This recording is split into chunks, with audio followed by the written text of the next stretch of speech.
పరిమళము నీదేనా నాలో పరవశం నిజమేనా బొండు మల్లి పువ్వు కన్నా తేలికగు నీ సోకు రెండు కళ్ళు మూసుకున్నా లాగు మరి నీ వైపు సొగసును చూసి పాడగాయలా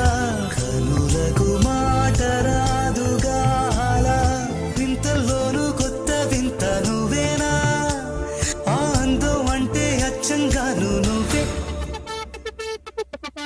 ఏ చిలిపి కళ్ళలోన కలవో ఏ చిగురు గుండెలో నలయవో ఏ చిలి